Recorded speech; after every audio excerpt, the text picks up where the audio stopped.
Hello everyone. So today we are going to start a new topic, that is GDR. See, GDR stand for Global Depository Receipt. First of all, we all must understand what is its full form. So GDR full form is Global Depository Receipt, and GDR is a well accepted abbreviation for this. Okay. सो इस concept को समझना is very important. Why? Because जो हमारी next videos होंगी it's about ADR and IDR के ऊपर. सो ADR and IDR आपको तभी क्लियर होगा when you understand the concept of GDR. So GDR को अंडरस्टैंड करना is very very important, because आने वाले जो कॉन्सेप्ट हैं, आने वाली जो वीडियोज़ हैं, that is totally based on GDR concept. तो चलिए स्टार्ट करते हैं GDR के कॉन्सेप्ट को समझने के लिए. See, I have drawn a flow chart. This is very important whenever the question comes related to the GDR in your exam. So it is very necessary to draw this flow chart. See, flow chart से हम क्या कहते हैं, हम अपने concept को ना easily दूसरे पर्सन को समझा सकते हैं. सो एग्जामिनर के लिए भी इजी पड़ता है कि आप बच्चों को ये कॉन्सेप्ट अच्छे से आता है. तो flow chart is very important. Flow chart आप ज़रूर बनाएं जब भी ये क्वेश्चन रिलेटेड टू GDR अगर आता है आपके एग्जाम में. सी, GDR क्या है? This is Indian company. ठीक है, ये इंडियन कंपनी है, मतलब एक ऐसी कंपनी है जो कि इंडिया में एग्जिस्ट करती है, इंडिया में ही एग्जिस्ट करती है. अब क्या है, इंडियन कंपनी, मान लीजिए मैं फ्लो चार्ट अभी समझाती हूँ आपको. उससे पहले GDR का एक्चुअल में कॉन्सेप्ट क्या है.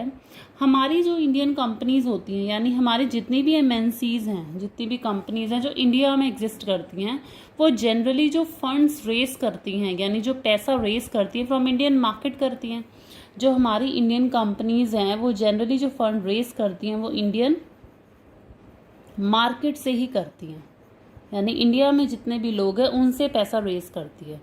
मान लीजिए अगर इसी कंपनी को किसी एक ऐसे पर्सन से पैसा रेस करना है जो फॉरेन कंट्री में है, मतलब इंडियन कंपनी फॉरेन कंट्री से पैसा रेस करना चाहता है, यानी इंडियन कंपनी इंटरनेशनल फाइनेंस को यूज़ करना चाहता है, तो वो किस तरीके से करेगा.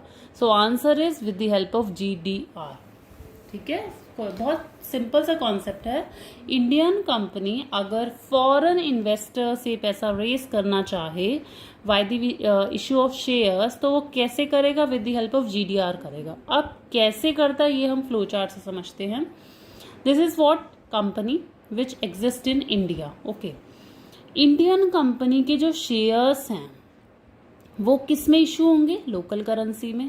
यानी इंडियन कंपनी मान लीजिए कोई सिक्योरिटी इशू करती है, ठीक है, सिक्योरिटी इशू कर रही है, सपोज शेयर्स ही इशू कर रही है, तो वो शेयर्स किस में इशू करेगी? अपनी करेंसी में, यानी रुपीस में इशू करेगी.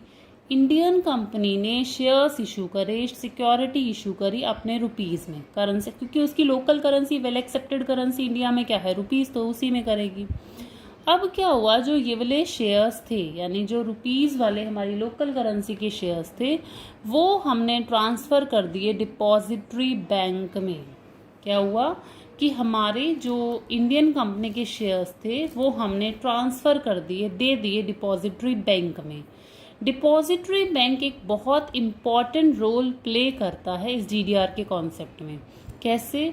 इस वाले बैंक ने ना करेंसी शेयर्स खरीद लिए रुपीस में ही, लेकिन अब ये वाला जो डिपॉजिटरी बैंक है उस वाले शेयर्स को जो इंडियन रुपीस में थे उसको कन्वर्ट करा इसने बाहर की कंट्री की करेंसी में, दैट इज डॉलर, सपोज. ठीक है, अब डिपॉजिटरी बैंक ने हमारे यहाँ से शेयर्स लिए और डॉलर्स में कन्वर्ट कर दिए. उसको डिपॉजिटरी बैंक ने इशू कर दिए depository receipt against these shares. Depository bank ने हमारे शेयर्स के बदले में डिपॉजिटरी रिसिप्ट इशू कर दी. डिपॉजिटरी बैंक ने हमारे शेयर्स लिए, उस शेयर्स के बदले क्या दे दी? Depository receipt. ठीक है, इसी वो वाली डिपॉजिटरी रिसिप्ट डिनोमिनेटेड किस में है? US डॉलर्स में. Depository receipt denominated in US dollars. तो क्या करा बैंक ने शेयर्स हमारी इंडियन करेंसी में लेकर के उसको शेयर्स को एक तो डिपॉजिटरी, एक तो क्या करा, शेयर्स को डिपॉजिटरी रिसिप्ट में कन्वर्ट कर दिया और वो डिपॉजिटरी रिसिप्ट यूएस डॉलर्स में डिनोमिनेटेड हो गई और उसी रिसिप्ट को, उसी डीआर को बोला जाता है जीडीआर। तो इस तरीके से कॉन्सेप्ट हुआ। तो सिंपल सा कॉन्सेप्ट है, क्या है कि अगर इंडियन कंपनी को फॉरेन मार्केट से पैसा रेज करना है, ठीक है, अब बाहर के इन्वेस्टर से मुझे पैसा चाहिए, यानी मुझे बाहर की कंट्री में मुझे शेयर्स इशू करने हैं। अब वो लोग क्या मेरे शेयर्स इंडियन करेंसी में लेंगे? ऑब्वियसली नहीं, उन लोगों को तो अपनी करेंसी में शेयर्स चाहिए ना। तो आपने क्या करा, आपने अपने शेयर्स बैंक में दिए, डिपॉजिटरी बैंक को। उस बैंक ने उस शेयर्स को डीआर का नाम दे दिया, जो डॉलर्स में कन्वर्ट कर दी। उस डॉलर्स को आपने जीडीआर का नाम ले लिया। यानी बाहर की कंट्री में जो शेयर्स है वो किस नाम से जाने जाते हैं? डीआर के नाम से जाने जाते हैं, डिपॉजिटरी रिसिप्ट के नाम से जाने जाते हैं। अब घूम फिर के क्या होगा, इंडियन कंपनी के पास पैसा आ गया। कैसे? ये एक फॉरेन इन्वेस्टर है, ठीक है, इसने डीआर खरीदा। इसने क्या खरीदा? डीआर खरीदा, डिपॉजिटरी रिसिप्ट खरीदा डिपॉजिटरी बैंक से। इसने यहाँ इसको अपने पैसे दे दिए। डिपॉजिटरी बैंक ने इसने अपने वाले जो डॉलर्स इसने जो रिसिप्ट करे हैं फॉरेन इन्वेस्टर से, वो डॉलर्स को रुपीस में कन्वर्ट करके इंडियन कंपनी को दे दिया। तो इंडियन कंपनी के शेयर्स चले गए, बदले में इंडियन कंपनी के पास पैसा आ गया। लेकिन वो पैसा आया कहाँ से था? बाहर की कंट्री से, फ्रॉम आउटसाइड इंडिया। तो this is a concept of GDR, ठीक है। Beside the flow chart there are also certain facts related to the GDR. Let's see what it is. First point is GDR is a negotiable instrument. Very important term here.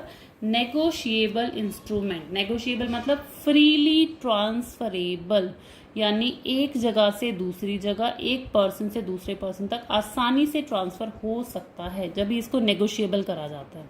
मान लीजिए इसने GDR लिया, यानी इसके पास receipt आ गई। तो अगर ये किसी पर्सन को रिसिप्ट देना चाहे, डीआर देना चाहे, तो he can easily do so. Why? Because it is a negotiable instrument and can be traded freely like any other security. यानी जो उसका ट्रेड है, यानी खरीदा जो बेचा जाता है, वो किसी और सिक्योरिटी की तरह फ्रीली खरीदा बेचा जाता है। यानी जीडीआर भी बाकी सिक्योरिटी की तरह है। It is freely traded without any restriction. It is a negotiable, can be transferred. मान लीजिए जैसे हम इंडिया में कहते हैं मैंने शेयर्स खरीदे, ठीक है, शेयर्स अगर मुझे बेचने हैं तो मैं कल जाके बेच दूंगी किसी और पर्सन को। जिसने मुझसे खरीदे वो किसी और को बेचना चाहे तो वो भी बेच सकता है। इसका मतलब क्या? नेगोशिएबल है, फ्रीली ट्रेड हो रहे हैं, कोई रिस्ट्रिक्शन नहीं है कि आपने खरीदे हैं तो आप कंपनी को ही बेचेंगे, किसी और को नहीं बेचेंगे। Nothing like that. So similarly GDR भी ऐसा ही कॉन्सेप्ट है। अगर मैं बाहर की कंट्री में हूँ और मैंने डीआर खरीदा है, मैंने जीडीआर रिसिप्ट खरीदी है, तो if I want to convert my GDR into dollars, then obviously I can do so. I can sell my GDR to any other person and obviously जिसने मेरे से खरीदा है GDR वो भी किसी और पर्सन को ट्रांसफर कर सकता है if he need money. So this was your first point, negotiable है. Second is what? In the Indian context, a GDR is an instrument, कह रहा है GDR एक ऐसा इंस्ट्रूमेंट है issued abroad by an Indian company, जो Indian company abroad में issue करती है, यानी बाहर इशू करती है, to raise funds in some foreign currency, ताकि बाहर की करेंसी में हमारे पास पैसा आए। और जीडीआर लिस्टेड होता है, ट्रेड होता है on a foreign stock exchange. जैसे हमारे इंडिया में स्टॉक एक्सचेंजेस हैं, ऐसे ही बाहर भी फॉरेन स्टॉक एक्सचेंज है। जीडीआर को अगर खरीदना बेचना है तो वो फॉरेन स्टॉक एक्सचेंज में ही ट्रेड होगा, यानी वो वहां से ही खरीदा या बेचा जाएगा। Next is what? Holder of GDR can at any time convert it into number of shares it represent. क्या कह रहा है कि जीडीआर जिसके पास है वो कभी भी अपने जीडीआर को शेयर्स में कन्वर्ट करा सकता है, यानी जो उसकी मनी है वो आसानी से वो उसमें कन्वर्ट करा सकता है। Okay, next is what? Next point, दो और पॉइंट्स रह गए हैं, wait for a second. Okay, next point is what? Holder of GDR do not carry any voting rights but only dividend and capital appreciation. What does it mean here? कह रहे जो GDR जिसके पास होगा ना, GDR obviously बाहर वाले लोग के पास होगा, जिसके पास GDR है उसको हम वोटिंग राइट अफोर्ड नहीं कर सकते। भाई हमारी कंपनी कहती है ठीक है हम आपको अपने शेयर्स दे रहे हैं, लेकिन हम आपको वोटिंग राइट्स नहीं दे सकते। वाई? बिकॉज हमारे यहाँ का जो सिस्टम है, हमारे यहाँ का जो मैनेजमेंट है वो अलग तरीके से चलता है। भाई आप लोग हमारी मैनेजमेंट में इंटरफेयर नहीं करेंगे। But what we can do, we can provide the dividend, हम डिविडेंड आपको दे देंगे, एंड कैपिटल एप्रिसिएशन भी कर सकते हैं। यानी अगर आपका जो DR है वो 10 रुपये का है, यानी शेयर्स की बात करूं तो शेयर अगर 10 रुपये का है तो वो अगर बाद में 100 रुपये का हो जाता है तो वो हम कर सकते हैं। कैपिटल एप्रिसिएशन का मतलब 10 रुपये का शेयर्स खरीदा, उसकी फेस वैल्यू जो है वो 100 हो गई। This is capital appreciation. ठीक है, next is what, Many Indian companies such as Infosys, Reliance, Wipro, ICICI have raised money through issue of GDR. हमारी बहुत सारी इंडियन कंपनीज ने, जैसे इन्फोसिस ने, रिलायंस ने, ICICI ने, विप्रो ने GDR के थ्रू बाहर की कंट्री से पैसा रेज करा हुआ है। So this was all about the concept of GDR। I hope आपको समझ में आया हो।